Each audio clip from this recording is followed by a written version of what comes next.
bukan karena ingin sakti, bukan karena ingin mencari pasien, bukan karena ingin mengembalikan modal. Berapa modal? Hah? 400, bukan 300. Dulu 300 Pak. Naik ya. Tapi nggak apa-apa kalau naik, insya Allah nanti saya akan ajarkan materi-materi yang belum pernah saya sampaikan ke peserta yang bayarnya 300. Spesial. Contoh, dulu itu nggak saya ajarin cara ini, penyakitnya medis, ini non medis, nggak ngerti mereka. Nanti akan saya beritahu. Kemudian kalau ini misal non medis ada sihirnya. Sihirnya kan butuh media tuh. Nah medianya di mana, di sebelah rumahnya sebelah mana. Saya akan ajarkan caranya mencarinya hitungan detik jarak jauh tanpa media. Di mana ilmu ini belum saya sampaikan ke peserta yang bayarnya 300. Kenapa? Karena selisih. Siap? Ikhlas karena Allah. Arahkan tangannya ke saya, tirukan saya. Bismillahirrahmanirrahim.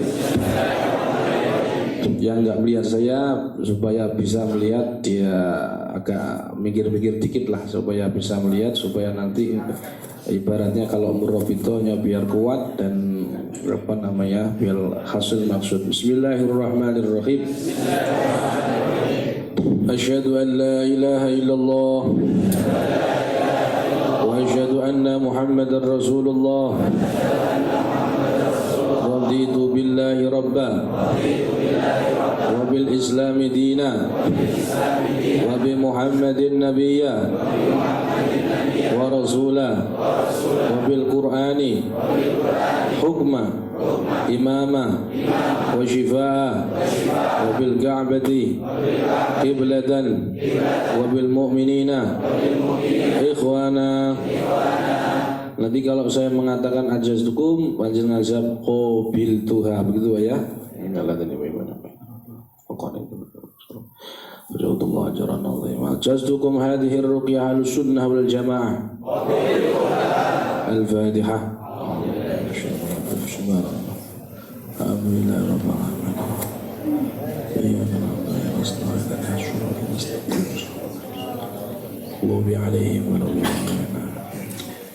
Baik, sebelum saya mulai, saya tanya, kalian jawab dengan menggenggamkan telapak tangan seperti ini. Siapa kita? Siap. Kok siap tuh Pak? Siapa kita? NU gitu. Ulangi, siapa kita? NU. Siapa kita? NU. Loh, ganti JRA gitu. Jangan monoton. NKRI. Pancasila. Aswaja. Akidah kita. Aswaja. Nusantara milik kita. Ulangi. Nusantara milik kita. Istri kita milik kita. Tepuk semangat. Itu tepuk pramuka itu. Kita ajari tepuk tangan. Oke, tepuk tangan, tepuk semangat ya. Karena katanya adanya anak kecil di sini. Nah itu anak kecil gitu. Ini adiknya biar izin Gus, untuk yang anak kecil depannya nggak kelihatan. Monggo kasihan. Adik yang usia 9 tahun ini, sama usia 11 tahun. Ini peserta terkecil sedunia ini. Nah, bisa sedunia. Dan juga tuh sama ini juga bayarnya gratis Gus. Bayar. Oh bayar. Tidak gratis. Jadi beliaunya juga disamakan karena walaupun usianya 9 tahun dan 11 tahun Gus, ini masih terbayar penuh. Oh, duduk sini nih, duduk sini. Oke. Bingung. Ini ada apa mau ngisi materi di sini? Iya. Ini dulu ini paling kecil. Dulu di Nusa Tenggara Timur ada usia 12. Usia 14. Berapa nih? Ini adiknya 9, Us. yang mbaknya 11. Masya Allah. Anak soleh. Ini sini ya. Ini sini. Sudah jabat tangan ke Gusnya. Enggak, salim dulu. Nggak apa-apa. Salim dulu. Ini perlu Biar tambah dihargai, sepi. insya Allah. Oke, ayo mbaknya. Alhamdulillah. Baik, tepuk semangat. Kanan dulu sebentar. Dulu.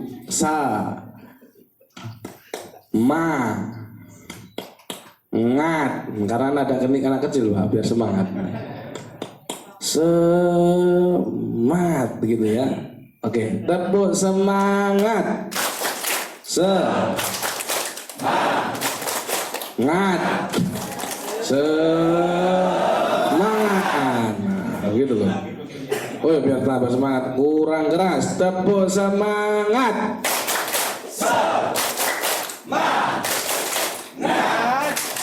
Semangat. Semangat meruqyah mertua. Berani nggak? Al-hadirun. Pertanyaannya, apa sih tugas kita setelah mengucapkan qabil Tuha? Buka bukunya. Nah, kertas ringkasan ijazah kubro. Coba dibaca bersama-sama di situ, ringkasan ijazah kubro, materi ijazah kubro. Judulnya begitu. Nah, tugas kita setelah mengucapkan qabil Tuha apa, Pak? Berobat dengan Al-Quran dan jadi bukan mengembalikan modal 400, bukan mencari pasien, bukan mengeluarkan keris petir, bukan. Tujuannya cuma satu, yaitu berobat dengan Quran dan mengajak orang berobat dengan. Kalimat ini simple, tapi faktanya kalian yang muslim semenjak lahir belum melakukannya. Loh, kok tahu? Nah, ini contoh, misalkan ini siapa namanya? Anggoro. Kalau kepalanya pusing, kira-kira minum apa anggur? Budrek. Loh, Pak Anggoro ini kalau sakit minum budrek, bukan Quran. Padahal muslim semenjak lahir, betul? Ini mu'alaf atau muslim? Nah, tapi belum melakukan loh. Padahal Allah sendiri menyinggung, wa qala ar-rasulu ya rabbi inna qaumi ittakhadhu hadzal qur'ana mahjura. Ciri umat Rasul wa qala Rasul mengatakan yang inna qaumi ittakhadhu hadzal qur'ana mahjura, sungguhnya umatku itu tidak menyepelekan Quran. Ciri umat Nabi itu enggak menyepelekan Quran. Nah, ini sudah tahu Quran sifat enggak dijadikan obat, malah bodrek. Siapa yang nyuruh pakai budrek? Tirukan bersama-sama. Barang siapa minum budrek, pasti korban sponsor. Betul apa tidak? Allah nggak pernah nyuruh pakai budrek, Allah nyuruh pakai Quran. Perhatikan, kul huwa lilladzina amanu hudaw wa shifa. Quran itu menjadi petunjuk dan obat. Nah, petunjuk dan obat lilladzina amanu, untuk orang mukmin, bukan untuk orang yang bermasalah. Dikit-dikit bermasalah, ini lihat jin, ini dari ruqyah ini. Liru, justru para kiai, para habaib lah yang hendaknya paling berhak untuk berubah dengan Quran. Para ustadz setengah kiai juga harusnya yang berubah dengan Quran. Maka jangan selalu mengkaitkan ruqyah dengan jin dan jun. Janji jun rendah. Nah, sekarang saya ganti. Ini mohon maaf, ini siapa namanya, Pak Ali Umar. Mohon maaf, Pak Ali Umar. Kalau misalkan stroke, nih beliau misalkan, pokoknya yang nggak baik jangan ke saya. Ini aja, mohon maaf ini sudah ini. Nanti kualat ini. Siapa namanya? Farhan. Nih, Mas Farhan misalkan stroke, diobati kemana kira-kira? Misalkan kok. dokter ya kan, ke rumah sakit, betul? Pertanyaan saya, itu perintah siapa? Ayo, perintah istri sendiri atau istri tetangga? Istri sendiri, betul? Nah, jadi sudah jelas di sini yang nyuruh berobat ke rumah sakit adalah istri sendiri. Sedangkan Quran yang nyuruh siapa, yang anjurkan? Nabi. Nabi mengatakan alaikum bisifa'aini al-asali wal Quran. Hendaklah kalian berobat dengan dua obat, yaitu madu dan Al-Quran. Nah, hadis ini sering dinukil para penjual madu biar madunya laku, cuman lupa Qurannya. Itu kesalahan penjual madu. Jadi sudah jelas di sini kalian semenjak lahir sudah ngerti bahwa Quran itu obat, tapi faktanya belum menjadikan Quran obat. Maka tugas kalian setelah mengatakan qabil Tuhan, wajib berobat dengan Quran. Siap? Maka kalau dipikir, kita mau berpikir seni, kira-kira utama mana, perintah Allah atau perintah sponsor? Maka Quran dulu dong kalau pusing. Baru kalau setelah diruqyah 1 hingga 7 kali belum sembuh, maka lah baru buat bodrek. Nah gitu loh. Kok bodrek terus? Mau sakit pusing karena nggak punya duit, pengen nikah lagi kok bodrek gitu. Misal, jadi perintah Nabi atau perintah istri kira-kira yang utama? Perintah Nabi. Yang alternatif perintah istri atau Nabi? Loh kok malah ragu kamu? Sekarang saya tanya, Nabi bisa diganti tidak? Kalau istri bisa diganti? Bisa ditambah? Bisa di-upgrade? Bisa dikurangi?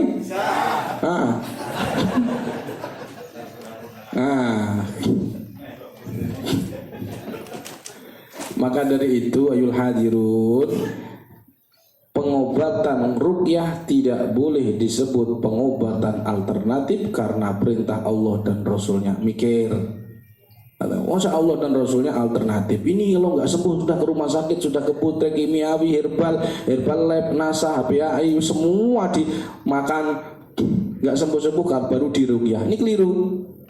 Kalau kita orang mukmin harus menjadikan Allah dan Rasul sebagai sebagai pengobatan yang utama, betul? Maka di kita sembolnya Al-Quran obat pertama dan utama bagi makhluk loh ya. Jadi masih Allah makhluk gitu ya. Jadi kalau ada pun yang sakit, hewan sekalipun juga bisa diruqyah. Maka dari itu pulang dari sini kalian insya Allah bisa menjadi dokter diri sendiri. Allahumma